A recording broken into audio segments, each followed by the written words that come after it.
নমস্কার বন্ধুরা, শুভ সকাল। কেমন আছো সবাই? আশা করি তোমরা সবাই ভালো আছো। আর আমি সকাল সকাল চলে এসেছি আমার বাগানে।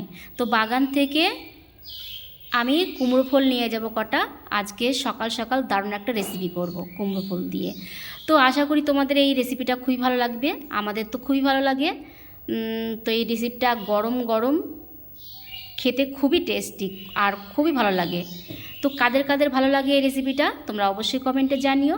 তো চলো, এখন আমি ফুলটাকে নিয়ে গিয়ে ভালো করে বেছে ধুয়ে নেব আর একটুখানি বেসন গুলিয়ে নেব। তার মধ্যে দিয়ে একটু জিরের গুঁড়ো, হলুদের গুঁড়ো, লবণ, একটু লঙ্কার গুঁড়ো দিয়ে বেসনটাকে ভালো করে ফাটিয়ে নিয়েছি। এই দেখো, দিয়ে আর এই ফুলগুলো বেছে ধুয়ে নিয়েছি। এখন একটা একটা করে তেলের উপর দিয়ে দেবো। আর এইটা গরম গরম ভাতে আর তার সাথে কাঁচা লঙ্কার একটু ঘি, কি ভালো লাগে খেতে। আমরা তো খুব খাই, কারণ এই সবজিগুলো আমাদের 12 মাসই থাকে। তো দেখো, এখন তেলের উপরে দিয়ে দিচ্ছি একটা একটা করে। আর আজকে আমি এই বড়াটা খাবো। আজকে ব্ল্যাক কফি আর হচ্ছে চিড়ে ভাজা ঘি দিয়ে ভেজেছিলাম, লঙ্কা, লবণ, আদা দিয়ে মেখে নিয়েছি। দেখো প্রায় হয়ে গেছে ভাজা।